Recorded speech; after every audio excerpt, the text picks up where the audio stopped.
അത് കണ്ടോ, നമ്മൾ നേരത്തെ അവിടെ നിന്നാണ് വെള്ളച്ചാട്ടം കണ്ടേ.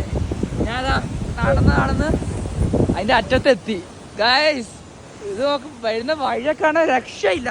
പക്ഷെ പേടിക്കേണ്ട എന്താ വെച്ചാൽ തെന്നലുണ്ട് നല്ല. ഞാനിപ്പോൾ എൻ്റെ ചെരുപ്പും ജാക്കറ്റും ഷൂസൊക്കെ ഊരി വെച്ചേക്കാം. നല്ലപോലെ തെന്നലുണ്ട്. പയ്യെ നടന്നില്ലെങ്കിൽ തലടിച്ച് വീഴും. പിന്നെ ഒറ്റ മനുഷ്യനും ഇല്ല ഇവിടെ ഈ വഴിക്കൊക്കെ. ഇപ്പോൾ ക്ലോസും കൂടെ ആയതുകൊണ്ടേ. ഇവിടെയൊക്കെ നോക്ക് ഗൈസ്, വെള്ളമൊക്കെ നോക്ക്, എന്താ രസോ.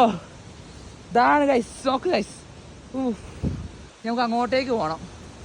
ഇവിടെ കണ്ടോ, ഇവിടെ നിന്നാണ് ഇപ്പോൾ വെള്ളം താഴോട്ടേക്ക് ഒഴുകുന്നത്. ഇവിടെ നിന്ന് അങ്ങനെ കൊക്കയാണ്. അപ്പോൾ നമുക്ക് ഇനി ഇങ്ങോട്ട് ഇറങ്ങാൻ പറ്റുമോ അറിയില്ല. അതാ ഇവിടെ വരെ എത്തി. ഇനി ഇങ്ങോട്ട് ഇറങ്ങാൻ പറ്റുമെങ്കിൽ ഇതിലെ വഴി കാണാം. പയ്യെ ഇറങ്ങിയാൽ മതി. ഇവിടെ നിന്ന് ഇപ്പോൾ വലിയ തെന്നലില്ല, വേലൊക്കെ ആയതുകൊണ്ട്. അങ്ങോട്ട് പോകാൻ പറ്റും നോക്കട്ടെ ഗൈസ്. ഞാൻ അതാ എൻഡിലേക്ക് എത്തി. ഇനി അങ്ങോട്ടേക്ക് നടക്കാൻ പറ്റൂല, കണ്ടില്ല വഴിയൊന്നുമില്ല, തെന്നലും ഉണ്ട്. ഇവിടെ നിന്നൊക്കെ കാണാൻ എന്ത് രസമാണ് നോക്കുക ഗൈസ്. കാട്ടിക്കൂടെ വന്നതാ. ഇനിയിപ്പോൾ എനിക്കതാ നല്ല ഒഴുക്കാ, വലിയ ആഴാണല്ലോ, നമ്മൾ കണ്ടാണല്ലോ നേരത്തെ ഇത്.